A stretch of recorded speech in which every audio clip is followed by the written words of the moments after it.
जब भी घात पे होगी बात, जब भी घात पे होगी बात तो हम कहा देखेंगे, जो है आपका एक्स स्क्वायर है और यह क्या है एक्स। जैसे इसको नॉर्मली आप ऐसे समझिए, एक आम आदमी और एक चीफ मिनिस्टर मुख्यमंत्री, मान लीजिए अगर एक साथ अगर कहीं चल रहे हैं तो मुख्यमंत्री क्या आम आदमी की तरह चलेगा? नहीं चलेगा। हम और आप चलिएगा तो आप नॉर्मली कहीं भी। आप सभी का स्वागत है गुरु ज्ञान साइंस क्लासेस के इस नए वीडियो में। और आज के वीडियो में हम बात करने वाले हैं बहुपद में जो है किसी प्रश्न में आपको दिया रहेगा गुणांक ज्ञात करना रहता है दिए हुए पद का। पिछले क्लास में हम लोगों ने पद के गुणांक पे चर्चा किया था, जो पद का गुणांक क्या होता है। तो किसी पद में गुणा करने वाली जो संख्या होती है वह उस पद का गुणांक कहलाती है। और गुणांक दो प्रकार के होते हैं, एक होता है अंक गुणांक और दूसरा होता है अक्षर गुणांक। अब जो आपका नेक्स्ट क्वेश्चन है वह क्वेश्चन कहता है जो निम्नलिखित में से प्रत्येक में एक्स स्क्वायर का गुणांक लिखिए। एक्स स्क्वायर का गुणांक आपको बतलाना है। देखिए, जब भी आपको गुणांक पूछा जाएगा तो उसके लिए दो तीन जो नॉर्मल बातें उस बातों को ध्यान में रखिएगा। आप बेसिकली एकदम आसानी से जो है आप इस क्वेश्चन को सॉल्व कर पाएंगे। तो देखिए, इसके लिए बेसिक फॉर्मूला क्या है। सबसे पहले आपको देखना है जो हमें गुणांक किसका निकालना है, जिस पद का या फिर जिस चर का गुणांक निकालना है वह अगर दिए गए व्यंजक या फिर बहुपद में अगर प्रेजेंट हो, उपस्थित हो, तभी जाकर के उसका गुणांक निकलेगा। अगर वह उपस्थित नहीं हो, जिस पद को पूछा जाए और वह उस व्यंजक में दिया ही नहीं रहे, तो वह जो है क्या हो जाएगा, उसका गुणांक जो होगा वह जीरो होगा। यानी जो पद प्रेजेंट नहीं है, अब्सेंट है, तो उसका जो है गुणांक कितना हो जाएगा, जीरो हो जाएगा। ठीक है। अगर कोई पद दिया गया, ठीक है, और उस पद का गुना में जो संख्या रहेगा, चाहे उस बीजीय व्यंजक में कितने भी पद हो, एगो पद हो, दो गो पद हो, तीन गो हो, चार गो, हमें उस पदों से कोई बहस है ही नहीं। हमें सिर्फ मतलब है उस पद से जो हमें सवाल में दिया गया है। तो उस पद को हम लेंगे और उस पद में का जो गुणांक होगा वही उसका गुणांक हो जाएगा। गुना में जो अंक होगा वही उसका क्या हो जाएगा, गुणांक हो जाएगा। ठीक है। यदि किसी पद के गुना में, जैसे मान लीजिए आपको इस तरह से सीधे दे दिया, एक्स दे दिया, तो इसके पीछे में कहिएगा सर कोई गुना नहीं है, लेकिन एक जो होता है वह प्रत्येक पद में गुना में और भाग में रहता है। अगर एक से किसी संख्या में गुना करते हैं तो फिर भी उस संख्या के मान पे कोई अंतर नहीं आता है।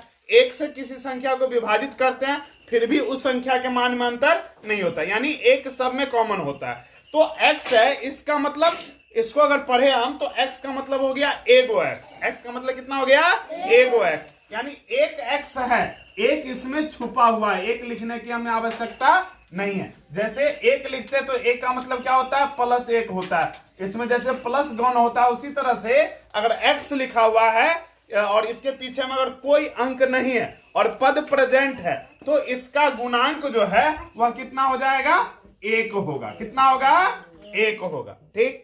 यदि ऐसे ही अगर मान लीजिए कोई पद है, अगर मान लीजिए x square minus x square में आपका एक्स का गुणांक पूछा जाए, माइनस एक्स स्क्वायर में किसका गुणांक पूछा जाए, एक्स का, तो देखिए यहां पद है माइनस एक्स स्क्वायर। क्या है पद, माइनस एक्स, और गुणांक हमको किसका पूछा जा रहा है, एक्स का। किसका पूछा जा रहा है, तो देखिए यह एक्स स्क्वायर अलग पद है और एक्स अलग पद है, ये दोनों विजातीय पद है, दोनों एक ही जाति के नहीं है।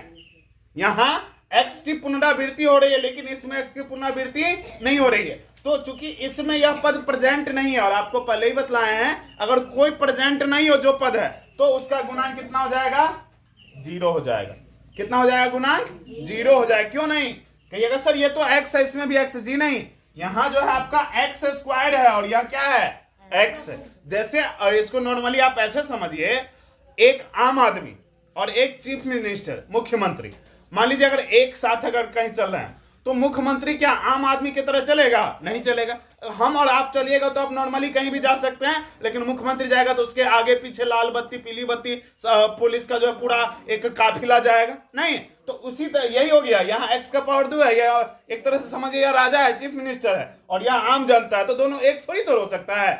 राजा में कहेगा मंत्री की बात होगी तो वह कहां से होने वाला है, होने वाला है जी, नहीं ना होगा। तो इसलिए माइनस एक्स स्क्वायर में एक्स का गुणांक पूछा जाएगा तो वह कितना हो जाएगा, जीरो हो जाएगा। कितना हो जाएगा, कितना हो जाएगा, जीरो। कोई दिक्कत, अब देखिए, अगर कोई प्रेजेंट है पद, इसी माइनस एक्स स्क्वायर में आपको एक्स स्क्वायर का गुणांक पूछा जाए, किसका गुणांक पूछा जाए? एक्स स्क्वायर का। तो देखिए पद है क्या? माइनस स्क्वायर, गुणांक भी पूछा जा रहा है किसका? एक्स स्क्वायर का। यानी राजा का बात है तो राजे का बात हो रहा है, प्रजा का बात है तो प्रजा का ही बात हो रहा है, और इस तरह की बातें हैं। तो देखिए माइनस एक्स स्क्वायर को अगर लिखेंगे तो इसका मतलब क्या हो गया? माइनस ए का गुने एक्स स्क्वायर। क्या हो गया?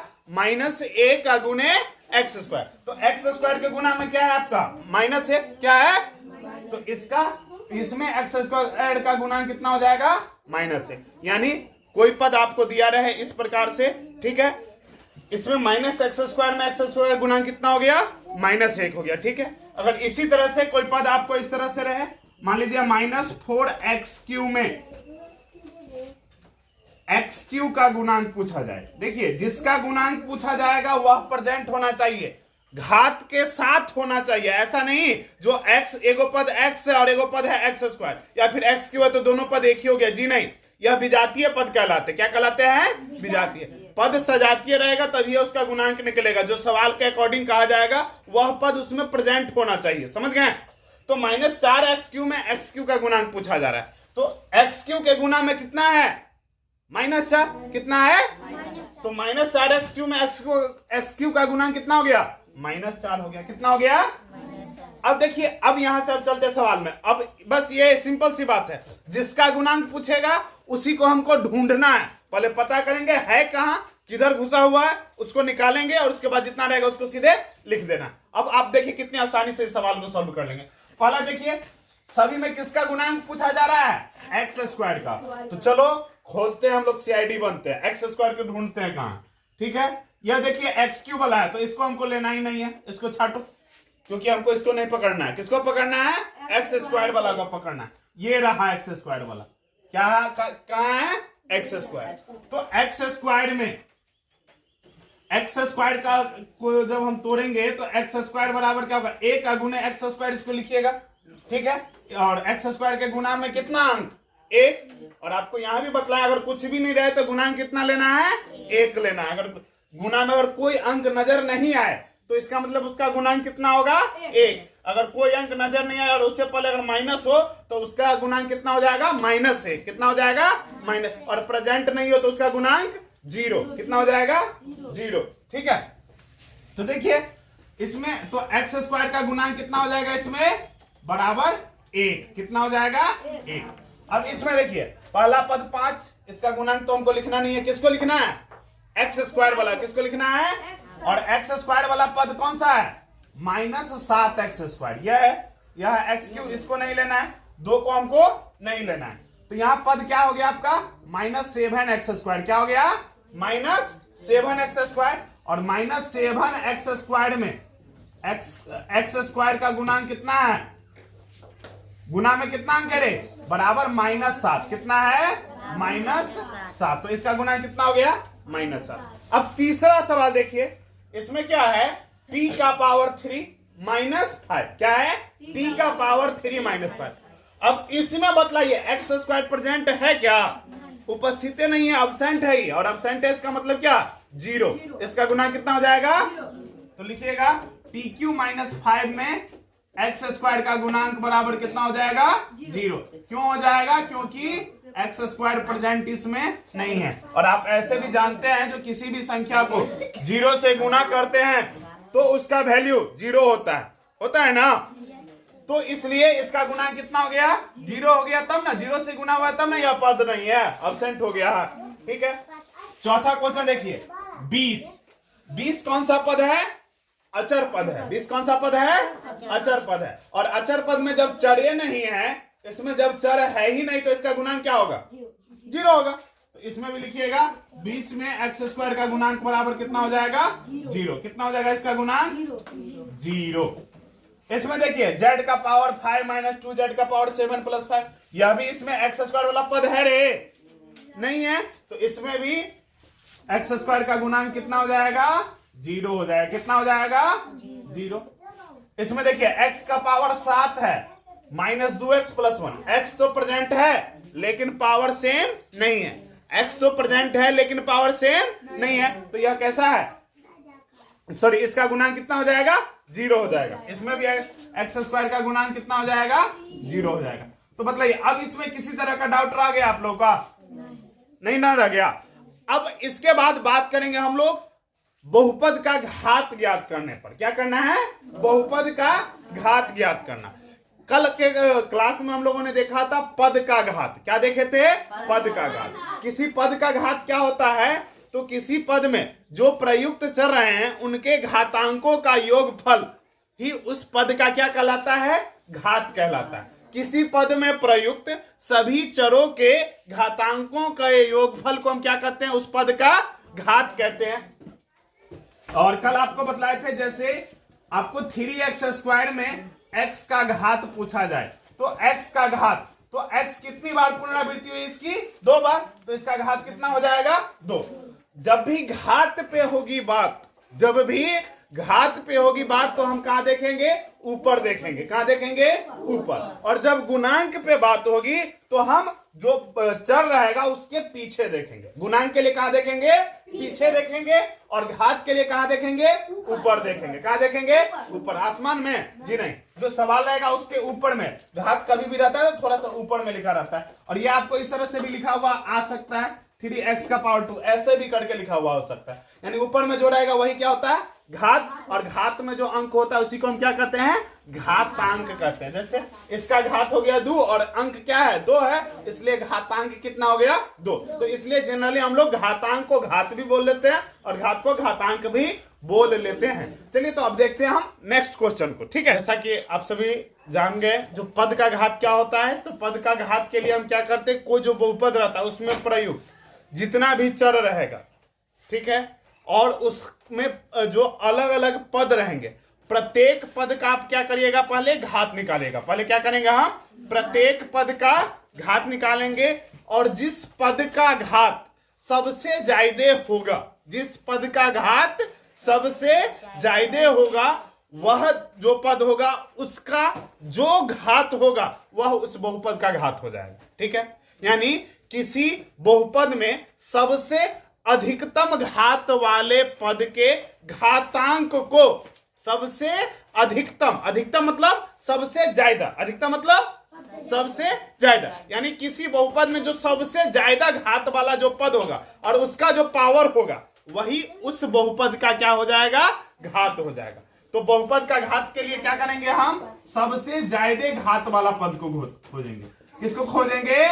महत्तम घात वाला पद। महत्तम घात वाला पद यानी सबसे ज्यादा घात वाला पद। और इसलिए आपको पहले जानना जरूरी था क्या? पद का घात। क्या जानना जरूरी था? पद का घात। और पद का घात के लिए हम क्या करेंगे? प्रयुक्त चर के घातांकों का हम योगफल निकाल देंगे। ठीक है, घातांकों का योगफल निकाल देंगे, जितने भी चर रहेंगे सभी चरों का। ठीक है, सभी चरों का वही हो जाएगा क्या? पद का घात हो जाएगा। क्या हो जाएगा? पद का घात। और जिस पद का घात सबसे बड़ा होगा किसी बहुपद में, उसका जो पावर होगा वही उस बहुपद का क्या हो जाएगा? घात हो जाएगा। चलिए अब देखिए नेक्स्ट सवाल को। पहला जो सवाल है आपका 5x² + 4x³ + 10। ठीक, इसमें कितने पद?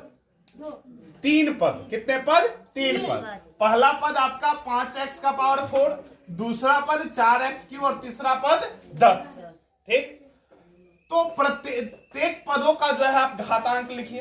तो 5x⁴ का घात कितना हो जाएगा? इस पद का घात रे, तो सबसे ज्यादा पावर कितना है? 4, तो इसलिए इसका घात कितना हो गया? 4। फिर देखिए 4x³ का घात निकालेंगे, कितना हो जाएगा? पावर कितना इसका? 3, तो इसका घात हो गया कितना? 3। और 10 जो है अचर पद है और अचर पद का घात आपका 0 होता है। अचर पद का घात कितना होता है? 0 होता है। कितना होता है? अचर पद का घात 0 होता है। और आपको घातांक के नियम में हमने पढ़ाया था, जो किसी संख्या का घात अगर 0 हो, यानी किसी संख्या के पावर में 0 हो, तो उसका वैल्यू कितना होता है? 1 होता है। चाहे वह जो है अगर 100 का पावर 0 निकालिएगा फिर भी उसका वैल्यू कितना होगा? 1 होगा। 10 का पावर 0 निकालेंगे फिर भी उसका वैल्यू कितना होगा? 1 ही होगा। ठीक है, 1,00,000 का पावर 0 निकालिए, फिर भी उसका वैल्यू कितना होगा? 1 ही होगा। यानी किसी भी संख्या के पावर में 0 रहता है उसका वैल्यू कितना होता है? 1। यानी कि अचर पद का जो घात होता है वह कितना होता है? 0 होता है। अचर पद का घात 0 होता है। तो अब देखिए इसमें 3 पद थे, तीनों पद का घात निकाल लिए। एक पद का घात आया 4, एक पद का घात आया 3 और एक पद का 0। अब इसमें सबसे बड़ा घात किसका है? सबसे ज्यादा घात कौन सा है? 0 है बड़ा के 3 की 4, तो सबसे बड़ा 4। तो इसलिए बहुपद का घात कितना हो जाएगा? 4। बहुपद का घात बराबर क्या होता है? महत्तम घात वाला पद का घातांक, पद का घातांक। ठीक है, तो लिखिएगा यहां महत्तम घात वाला पद, महत्तम मतलब क्या हो गया? सबसे ज्यादा या सबसे अधिक। महत्तम घात वाला पद बराबर हो गया आपका 5x का पावर 4, और 5x के पावर 4, 5x का पावर 4 में x का घात कितना है? 4। x का घात कितना है? 4। इसलिए बहुपद का घात के बराबर कितना हो जाएगा? 4। बहुपद का घात बराबर 4। अब इसमें देखिए, इसमें कितने पद? 4 पद। कितने पद? 4। इस पद का घात आपका 0, अचर पद का घात 0। इस पद का घात कितना? 2, इसका घात 1 और इस पद का घात 0, क्योंकि अचर बहुपद है। ठीक, और अचर पद का घात कितना होता है? 0 होता है। तो अब देखिए सबसे ज्यादा घात वाला पद कौन सा है आपका? -4y²। ठीक, तो यहां इसमें भी लिखिएगा महत्तम घात वाला पद, महत्तम घात वाला पद। महत्तम मतलब सबसे ज्यादा घात वाला पद आपका क्या है? -4y²। और -4y² में y का घात कितना है? 2 है। कितना है? y का घात 2 है। इसलिए बहुपद का घात बराबर कितना हो गया आपका? 2। बहुपद का घात बराबर कितना? 2। ठीक है, इसमें भी ऐसे लिखेंगे महत्तम घात वाला पद। इसमें कितना है? t का पावर 3, और t का पावर 3 में t का घात कितना है? t का घात 3 है। t का घात कितना है आपका? 3। इसलिए बहुपद का घात कितना हो गया? बहुपद का घात हो जाएगा आपका 3 हो जाएगा। कितना हो जाएगा? ठीक, इसमें देखिए अचर बहुपद, और अचर बहुपद का घात कितना होता है? 0। अचर बहुपद का घात कितना होता है? 0। तो इसका घात डायरेक्ट आप लिख दीजिएगा 0, क्योंकि अचर बहुपद का घात कितना होता है? 0 होता है। अगला देखिए, इसमें देखिए सबसे ज्यादा पावर x का पावर 7, इसलिए बहुपद का घात बराबर कितना हो गया आपका? 7। बहुपद का घात बराबर कितना हो गया? 7। ठीक है, कोई दिक्कत यहां तक? किसी तरह की परेशानी? Any doubt?